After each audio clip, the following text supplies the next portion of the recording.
Hey everybody, I'm so sorry for the long break, but welcome back to the Community Touch podcast. If this is your first time here, welcome. We want to welcome you to our community. And today's video, let me just jump straight into it, okay? I want to talk to you about the difference between motivation and discipline. Okay, let's start with the difference between the two words, right? Motivation is an emotion, and we all know that if you act out of emotions, it's never going to end well. Discipline is a mindset, and this is what you really need to do in order to get your life together, is start having some discipline. And unfortunately, motivation, like I said before, it's an emotion. I always hear a common mistake of people saying, oh, I'm not feeling motivated to do this today. And let me be the first to tell you, if you are relying on motivation, you are never going to get anywhere, because motivation comes and goes. Sometimes I feel motivated to do something, sometimes I don't. But do you know what? When you have discipline, discipline is a mindset thing. Discipline is a thing that just becomes your everyday routine. The same way I hope all you wake up, brush your teeth and go in the shower. Yeah, if you don't, questionable. But anyways, that is a form of discipline. Like, you have a routine, you just know, even if you're not feeling to do it, you just know that you have to do it. And that is the exact same mindset that you need to carry on into your everyday life in order to get organized, get stuff done and stick to your routine. So speaking of routines, I've actually come up with a new routine. Honestly, earlier this year, I had this strong sense of overwhelm. Is overwhelmment even a word? Listen guys, English is not my forte, okay? Maths, finance, careers, that's where it's at. English, I don't know about that. But anyways, I had this constant feeling of being overwhelmed. I was overworked, I was stressed out, and it's because I just didn't have the capacity. Well, I didn't feel like I had the capacity to do everything. So to give a bit of context here, I work a full-time job. My hours are 9:30 to 6 p.m. I was also trying to work out 3 times a week. I also run a household. I also cook, and I cook often because I like fresh food. I also had to work on my business, and I was also trying to find time for my hobbies, along with trying to find time to spend with family and friends. And I was just too overwhelmed, like consistently stressed out. I didn't have anything written down, and it's crazy because at work I'm like the most organized person, but when it came to my personal life, I was so disorganized, and it was really affecting me more than I even thought. So earlier this year, I took so many work from home days. Like, I'm meant to go into the office 3 days a week, and there were days I literally could not go. I genuinely was getting physically sick from this feeling, and I knew something had to change. And so I had a phone call with my friend, Transform with Hattie. If you haven't watched my first ever podcast, please go and watch it and support her. But yeah, we just kind of spoke about how we've got so much going on and we feel like we don't have enough time.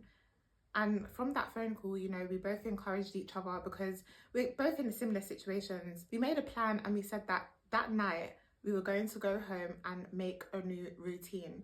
And guys, when I say this routine has genuinely changed my life for the better, I don't know what I was doing before. I was literally trying to freestyle my way through life and it was not working. But now I've managed to find the time to fit absolutely everything into my schedule and not feel tired. On my routine, I actually have dedicated time to rest as well, because we all know that if you're overworked, you're not going to deliver. So I made sure that I have enough rest time. And that's not just incorporating sleep, that's incorporating time to actually just bake off and relax, okay? But I'm going to give you a quick run through of my routine.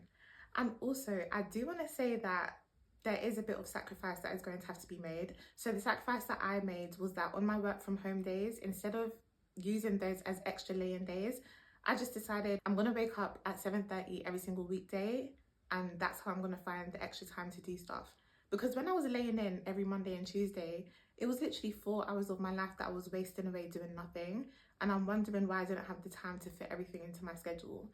But cool. So let's start with our work from home days. So for me, this is Monday and Tuesday. Now I get up at 7:30 and I work out in those mornings. I work out until about 9:25 and then I log on to work. I work from 9:30 until 6 p.m. From 6 till 7, I'm cooking dinner and eating. From 7 till 8, I'm chilling, probably just finishing the show that I was watching on Netflix, and then I'm going to wash up. From 8 till 10 on Monday, I do my business work. 8 till 10 on Tuesday, I do my hobby, which is music. Some of you do know, some of you don't know. And then 10 to 11 on both days, it's just time for me to read my Bible and chill. And then 11 to 12, I just do a quick tidy up and I go to my bed. And it honestly works so perfectly. So I get at least 7 hours of sleep every single night.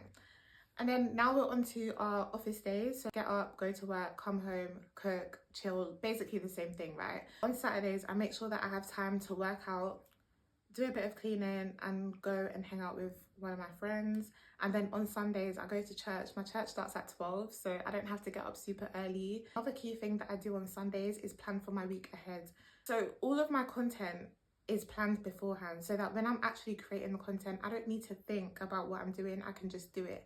And that is something that really helps me to be productive, and it really helps me to just stay on top of the game, because I'm using all my brain power in one session rather than using my brain power every single day. And for me, it really helps. And if you're someone like me and you feel like you are consistently stressed out, you don't know what to do, you have too many tabs going on in your head, because I literally felt like I had 500 things in my head going on at once. I actually challenge you this week to create a routine, and over the next month, just make sure that you have the discipline to stick to your routine. Make sure that your routine is not doing too much as well, because you can hear in my routine, like I'm really not doing too much, but I still make sure that I have the time to do everything that I need to do. And the key is, guys, right, 24 hours in a day, it is not enough time to make sure that you can do absolutely everything that you need to do. However, when you look at it on a week by week basis, that's where you really start to notice how much time you do actually have. And it's just about planning and preparation. Instead of looking at a 24-hour day, we're now looking at a 168-hour week. And I promise you, once you do that, it's going to feel a lot more easier. Once you're organized, once you know exactly what you're doing pretty much every hour of the day, again, all the thinking is done. You don't have to think about what needs to be done because it's already laid out for you.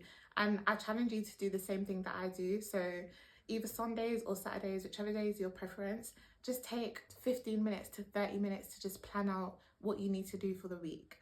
Okay, and I also want to link this back to your finances as well, because just like we have a routine, we also need to have a budget. The budget is the equivalent of a routine, but for your finances. And it's important to have the discipline. So instead of having the discipline to do your routine, you're having the discipline to stick to your budget. Guys, it's key to keep track of your spending. If you don't keep track of your spending, there's no point in having a budget at all. The budget is telling you where every single pound should be going, because we always use a zero-based budgeting method over here. And so you need to make sure that you are keeping track of every single pound that you are spending, okay? And I'm really pleased to announce that I have finally dropped my financial health assessment packages. So these packages are for 1, 3, 6 or 12 months, and we can work together to really help you transform your finances and achieve your financial goals. So it includes a free spend tracker tool. The spend tracker tool I'll also link down below so you can download it for free. It's also on my Instagram bio, and on TikTok you can just send me a message and I will DM you the link. All of my social media pages are Community Touch, which I'll also link down below. But guys, financial health assessment packages, look, you're not talking to someone that has really had all of the help from Bank of Mum and Dad, because it's not the case. I was financially independent from the age of 17, and by the age of 23, I had bought my first property in London with no additional help. My parents did gift me a few of the appliances, and also I just want to make it clear, like, I did not buy my first car, my mum bought my first car for me.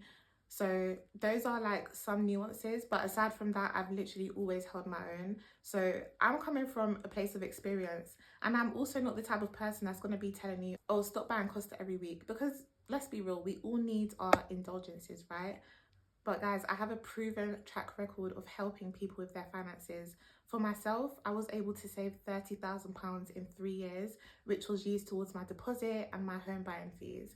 I was able to help one of my friends save £7,000 a year when she thought she could genuinely not save a penny. And I've helped so many other people as well, and I really want to help you. And with the financial health assessment packages, then we're going to be having monthly check-ins, monthly consultations and accountability sessions to make sure that you are actually on track, and to make sure that if you need to make any adjustments to your budget, because we know life happens, situations change, that we can do, and we can still help you achieve your financial goals. If you are interested in booking, please just send me a message on Instagram or TikTok, or you can email communitytouch@hotmail.com. I will link all of that down below. But guys, thank you for listening to this video. Please give it a thumbs up if you like the video. If you are going to start making a new routine, please let us know down below. We want to feel like a community here. Like, the whole purpose of Community Touch is to feel like a community. So yeah, like, comment, subscribe, and please share with anybody that you think will benefit from watching this video. Okay, bye guys.